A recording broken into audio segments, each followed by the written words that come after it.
Hi, welcome to this little movie.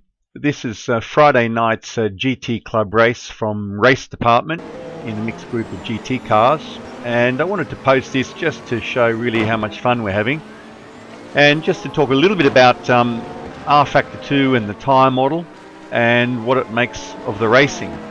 See, here it's the end of lap 2. I'm in the Porsche, the orange and black Porsche, and in a bit of a battle here, the other driver in the Z4 had a bit of an issue, made a pretty feisty recovery, but a clean recovery. I had to leave him a bit of room. That compromised my entry into turn 1, and things went from bad to worse. It was a racing incident side by side with the Nissan, and at this point I'm absolutely dead last in this event. I think there was 12 or 14 drivers. Bit annoyed. It always feels worse from in the car. I had a look at it from several angles on the replay, and it was clearly a racing incident. The Nissan got alongside me, if not slightly ahead of me, and was heading to the apex, and if anything, I took a bit too much of a shot at the apex from the poor position I was in. So fast forwarded now to lap 14, and I'd put my head down and kept going, because the thing about R Factor 2, you just never know what's going to happen. You've got to manage your tyres, and unlike a lot of sims and games where you might like to fantasize that you're saving your tyres or not saving your tyres, and you can see quite a bit of smoke coming off that McLaren now, which is always lovely to see. In R Factor 2, you've got to set the car up in a way that it's kind to tyres as well as fast, because otherwise you get to the witching hour. The sort of, in this race, it was a 45-minute race, and we're now at half distance, lap 15, and if you've either A, not done a setup that's good for tyres, or B, you've been pushing it like it's a qualifying session, at this point your tyres are starting to hurt. Now the McLaren up ahead is making a lot of smoke, and that's always a nice thing to see when you're pursuing, because it means that something's going on with the balance of that car that's hurting tyres. Now it seems to be the inside rear that's locking up, but it's hard to say conclusively. So this car is having issues with its tyres, and if the driver continues to fight and continues to push, it's going to have more and more issues with tyres, because the problem's not going to go away. Whatever the imbalance is, and it could be suspension related, it could be as simple as brake balance related, it could be as simple as the in-game brake settings. But for whatever reason, this car is really suffering on tyres, and I've managed to keep mine in really nice condition. And it was a bit of a game of patience, because starting from dead last, it was a case of playing the long game, thinking, I've got 30 laps here, let's inch by inch just try to get ourselves back into play. So I think at this point in time, because one or two cars spun off, I think at this point in time we're looking at about 10th place and gaining on the McLaren, and really enjoying this sensation of continuing to press but also still being kind on tyres. You can see there's a Ferrari just behind me who's managed to hang on. So he's making reasonable pace, I'm making reasonable pace, but just starting to smell a bit of blood in terms of the chase with this McLaren up ahead.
Now this is a fabulous part of a race really. The McLaren's tyres are hurting.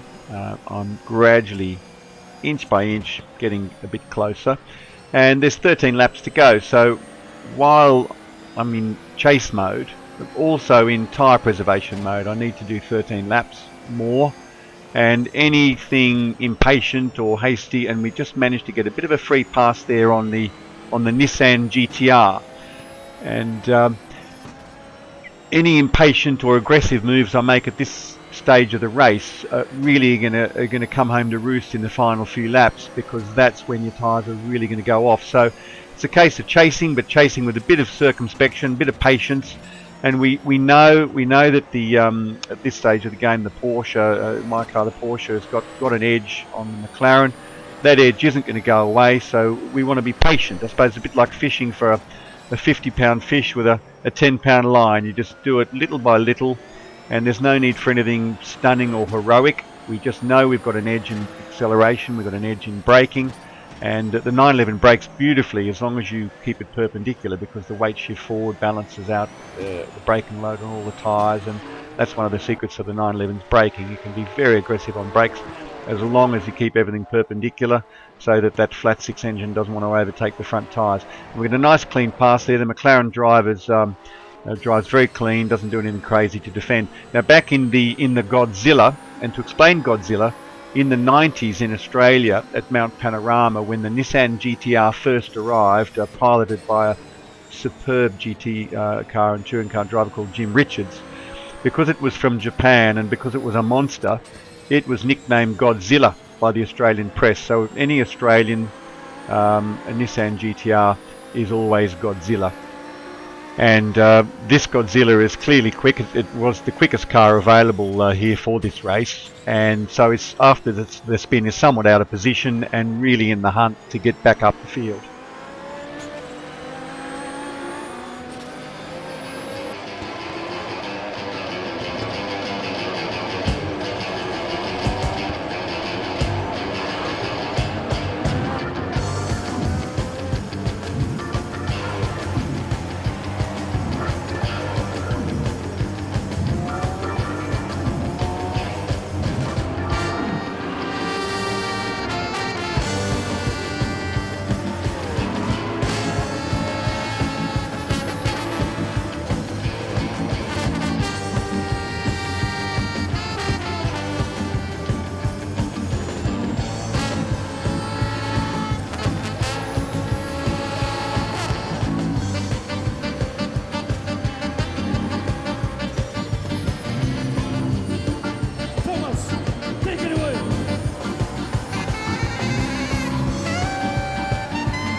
We've jumped ahead a few laps now, and the Nissan has been reeling me in at the rate of about 1.5 seconds or up to 2 seconds a lap, and now at the point where it's really starting to climb all over the gearbox of the 911. Now it's lap 27. We've only got 3.5 laps to go, and what I've really got to do now, I can't outdrive this guy in the Nissan. He's got a quick car and he's a solid driver. But what I can try to do is to defend, to position the car, so getting a pass is going to be really, really difficult. And that's what I'm going to try to do for the next 3 laps. And here's a little example here. So rather than taking the optimum racing line and entering into this chicane, I move slightly to the middle. So it's a big commitment to go to the right, and it's a big commitment to go to the left. Now, in all the earlier runs through the hairpin, I've taken the optimum line, but you can see here again I've moved more to the centre of the track, so it's an extremely aggressive move to go inside and a fairly laborious move to go to the outside. So essentially it's a defensive posture where on some of these corners, particularly the slower corners, you're really moving across to cover the apex. You can't do that so much on the faster corners. You've got to take a bit more of an optimum line, although here in turn 1 it's a second gear corner, I move across to cover the apex again. It gives me a fairly poor exit, but nothing can really be done on the exit. The chase car's he's got to slow and avoid you, and so his exit speed is compromised somewhat by your exit speed. So as long as you manage to keep it on the track, and as long as you manage to park it on the apex, you're generally okay. But coming up to this is quite a tricky braking zone here. It's bumpy, you've got to get the car straight and perpendicular as I talked about before, and I haven't managed to do it. You can see, you can always feel that flat 6 engine, its desire to move to the outside of the corner, which is a lovely tool in getting the car turned in. On worn tyres, it just gets more and more tricky.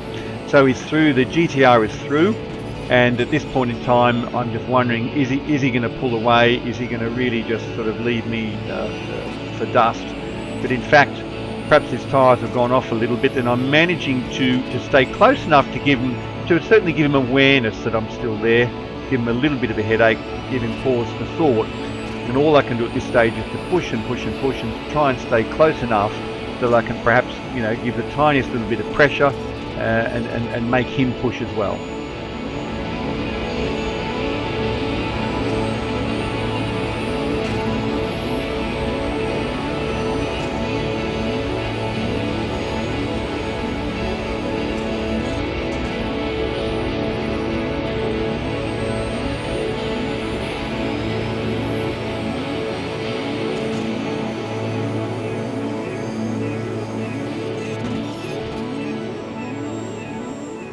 And this same little spot that caused me issues before has again caused issues for the GTR, and I'm through. And that's for P6, so a thrilling race. That was just our Friday night club race at Race Department. Come along and get involved. Thanks for watching.